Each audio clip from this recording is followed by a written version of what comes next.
Now for the final part of our guide to Royal Birkdale.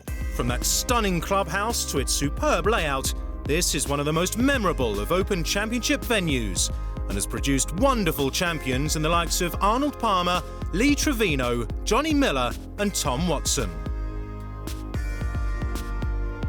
We visited the course recently to speak to long-standing head professional Brian Hodgkinson, who knows Birkdale better than anyone. He talked us through every hole, and today we cover the crucial closing stretch from 13 to 18. 13th, long par 4 from an elevated tee. With the prevailing wind behind, that bunker at 300 yards is definitely in play, so they may have to lay up short of that. Medium iron into the green. Big green, big shoulder on the right-hand side, which the pin, they can often hide behind that shoulder there. But quite slopey at the back of the green, so there's some fast putts at the back of the green. 14th, 200-yard par 3. Seemingly not a lot of difficulty to it. A lot of the guys get caught out, but the tee's very sheltered, and if the wind's off the right-hand side, then they don't quite judge that wind correctly. I've seen it happen so often. Again, you'd like to split this green up into 4 and try and get your ball in the right quarter. Balls with the pins in the front, then the ball's putted from the back of the green to the front. They can get very, very quick.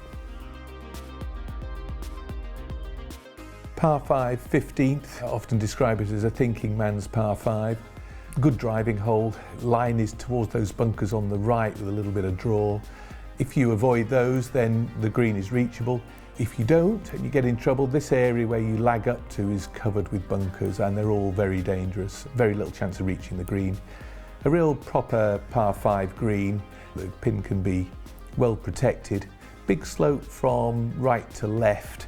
So if they put the pin up at the right-hand side, it's really quite difficult to get at. The 16th, par 4, often played into the prevailing wind. In 208, we had to move the tee forward from the back tee so we could get the guys to reach the fairway. This shot into this slightly raised green, often difficult to judge. It's always a bit disconcerting when you can't see the bottom of the flag, and often the guys don't take enough. It's a really long green, and the pin can look a lot closer to you than it actually is. 17th, par 5, dogleg round to the left. Another wonderful driving hole. If you could play it down the right-hand side and hit a draw, you've got the perfect shape here. It looks stunning coming round as you come around the corner and get the view of the green set into the dunes. This green has been recontoured since 208. There's a lot more pin positions now, and the ball doesn't quite gather in the same way as it did in that championship. Plenty of pin positions, plenty of trouble, great place to go and watch golf.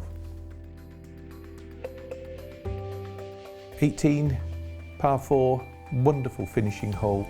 It's not over until you've got this hole out of the way. It really is a beautiful hole, very challenging. Great driving hole. There is an option to carry that bunker, it's 283 yards, plenty of room beyond it. Coming into the green, that is a narrow entrance there, very narrow. If you get past the middle of the green and the wind's blowing, it always wants to roll off the back of the green, just making it a little bit more difficult for you to get up and down to secure a par.